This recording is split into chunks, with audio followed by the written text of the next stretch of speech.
رزق اللہ نے دینا ہے اور اللہ دے گا.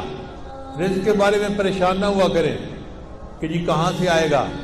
اللہ نے ذمہ لیا ہوا ہے. ایک مرتبہ ایک آدمی میرے پاس آیا, بہت اچھی پرسنالٹی تھی, لکھا پڑھا بندہ نظر آتا تھا, مگر زاروں قطار رونے بیٹھ گیا, آنسو ٹپ ٹپ گر رہے تھے. میں بھی پریشان ہوا کہ یہ بندہ بہت ہی دکھی ہے جو اتنا رو رہا ہے. خیر تھوڑی دیر کے بعد میں نے ان سے پوچھا کہ جی آپ بیٹھے رو ہی رہے ہیں, آپ کوئی بات کریں. اس نے کہا جی میں ایک گورنمنٹ آفیسر تھا اور ان دنوں گولڈن شیک ہینڈ والی ترتیب چلی تھی کہ گورنمنٹ کہتی تھی کہ جو بندہ اپنی ریٹائرمنٹ لے لے گا ہم اسے منافع بھی دے دیں گے اور وہ پھر کوئی اور کام کر کے اپنی زندگی گزارے. گورنمنٹ کو فائدہ یہ تھا کہ ورکر کم ہو جائیں گے اور ورکر کو فائدہ یہ تھا کہ ایک ہی وقت میں پیسے مل جائیں گے تو مکان خرید لیں گے, بیٹی کی شادی کر لیں گے, یا فلاں کر لیں گے یا فلاں کر لیں گے. وہ کہنے لگا کہ مجھے تقریباً 16 لاکھ روپیہ ملے جو بینیفٹ کے تھے. میں نے اور بیوی نے مشورہ کیا کہ ہم اس کو رکھ دیتے ہیں اور اپنے گزارے کے لیے میں کہیں پہ جاب کر لیتا ہوں چھوٹی موٹی, اور روٹی ہم کھا ہی لیں گے اور یہ پیسے بچوں کی تعلیم اور ان کی شادیوں کے کام آئیں.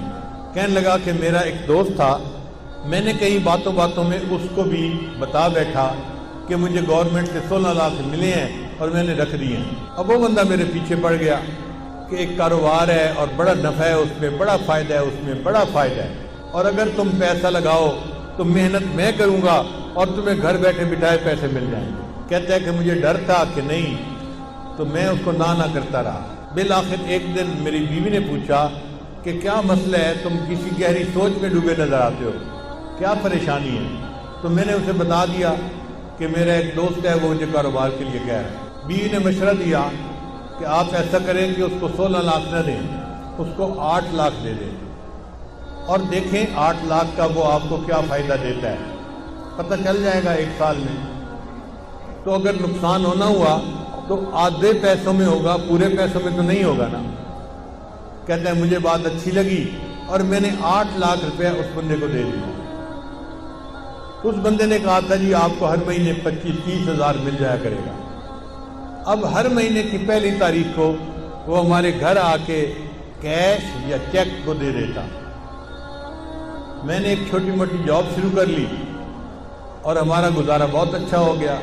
25-30 ہزار ادھر سے آ جاتے تھے, باقی ادھر سے مل جاتے تھے اور ہم آرام کی زندگی گزارے. 1 سال پورا اسی طرح گزر گیا.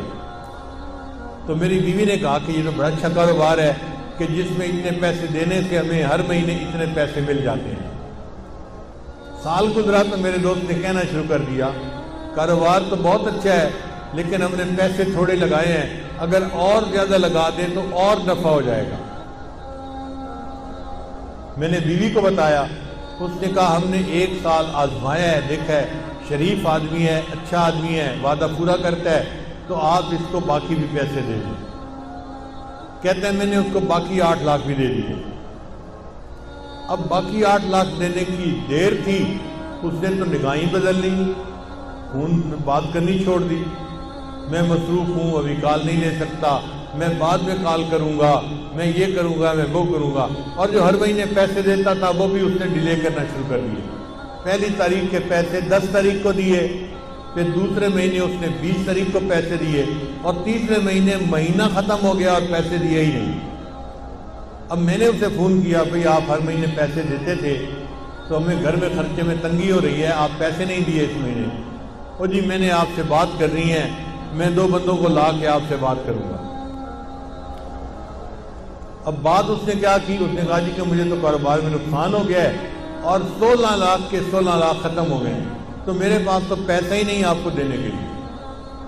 اور جو بندے لے کے آیا تھا وہ بھی اسی کے سائڈ کے تھے, اسی طرح کے, وہ بھی مجھے سمجھانے لگے اور کہنے لگے کاروبار میں لاس بھی ہو جاتا ہے, پروفٹ بھی ہو جاتا ہے. اب آپ نے اگر 1 سال پروفٹ کھایا ہے تو لاس ہو گیا تو لاس کو بھی برداشت کر لو. کہنے لگا میں بڑا پریشان کہ میرے 16 لاکھ روپے ختم ہو گئے. کہتے ہیں اس سے میں مقدمہ تو کر نہیں سکتا تھا, نہ میں لڑ سکتا تھا, وہ لڑائی میں مقدمے میں مجھ سے زیادہ تیز تھا. لیکن مجھے گلٹ تھا اندر ایک میرے صدمہ تھا کہ یہ میرے بچوں کے لیے پیسے تھے, میں اس کو محفوظ رکھتا تو بچوں کی پڑھائی میں کام آتے, بچوں کی شادیوں میں کام آتے، میں نے بچوں کے پیسوں کو ضائع کر دیا، لہذا میں نے خود یہ غلطی کی۔ کہنے لگا کہ اب میرے اندر اتنا گلٹ ہے کہ بس ہر وقت آنسو بہتے رہتے ہیں اور مجھے سمجھ نہیں آتی کہ میں کیا کروں۔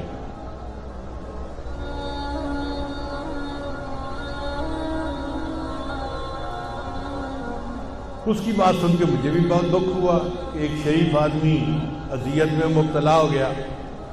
میں نے اسے تسلی دی، پھر تسلی دے کے میں نے اس سے پوچھا کہ مجھے یہ بتائیں کہ آپ کا رزق کہاں پہ ہے؟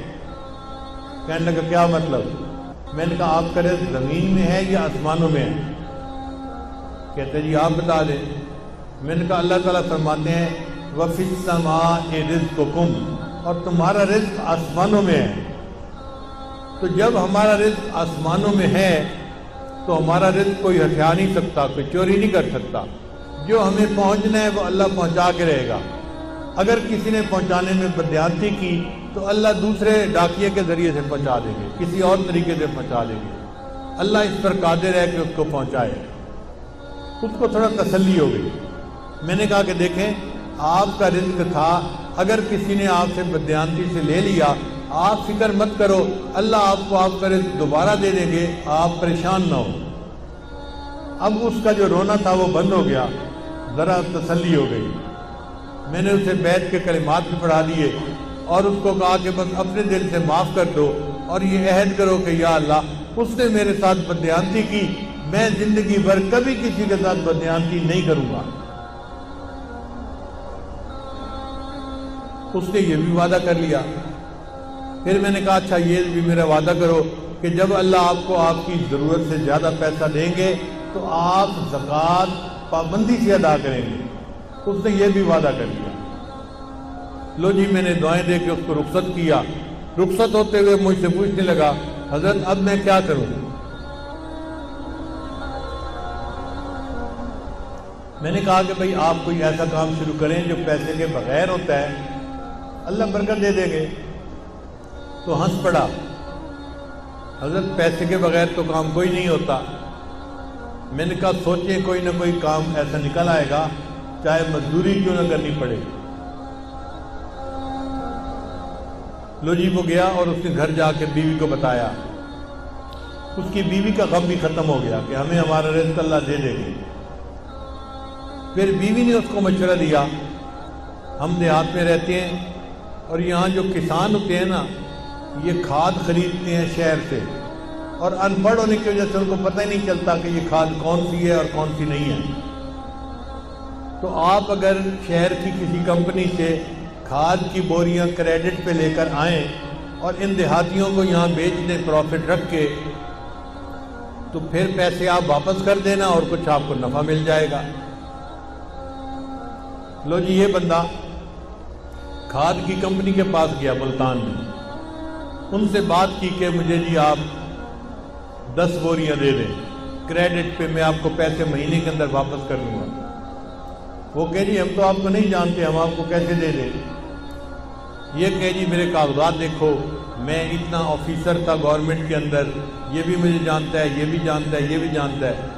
وہ کہیں کہ بھئی ہمیں تو شکل صورت سے بھی نظر آتا ہے کہ تم آفیسر رینک کے پڑھے لکھے بندے ہو، لیکن ہم بغیر پیسے کے کیسے اپنا مال دے دیں؟ ہم نہیں دے سکتے۔